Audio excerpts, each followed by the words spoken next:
ప్రతి ఒక్క ఆంధ్రుడు తెలుసుకోవాల్సిన పర్సన్ మన పొట్టి శ్రీరాములు గారు. ఈయన నేటివ్ మద్రాస్, వీరి పూర్వీకుల గ్రామం నెల్లూరు డిస్ట్రిక్ట్. గాంధీ గారి బోధనల ప్రభావంతో జాతీయోద్యమంలో కాలుపెట్టాడు. ఇతను నెల్లూరు వేణుగోపాల స్వామి టెంపుల్లో హరిజనుల ప్రవేశాన్ని 10 రోజుల నిరాహార దీక్ష చేసి సాధించాడు.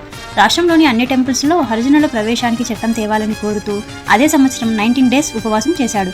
మహారాష్ట్రలోని వార్దాలో హరిజనోద్ధరణకై 29 డేస్ నిరాహార దీక్ష చేయగా సంవత్సరానికి ఒక రోజు హరిజన దినోత్సవంగా జరపాలని కేంద్ర బడ్జెట్లో 1 కోటి రూపాయలు కేటాయించాలని నెహ్రూ గారు చెప్పాడు. గాంధీజీ మరణానంతరం గాంధీ స్మారక దినాన్ని పాటించాలని కోరుతూ 1949లో 28 డేస్ పాటు నిరసన వ్రతం సాగించాడు. 1952 అక్టోబర్ 19న మద్రాసులో సెయింట్ జార్జి కోట గుమ్మం వద్ద ఆమరణ నిరాహార దీక్షను ప్రారంభించాడు. ఇది తగిన స్థలం కాదని చెప్పి బులుసు సాంబమూర్తి గారు తన ఇంటికి తీసుకువెళ్లాడు. బులుసు సాంబమూర్తి గారి ఇంట్లో 3 షరతులతో దీక్ష ప్రారంభించాడు.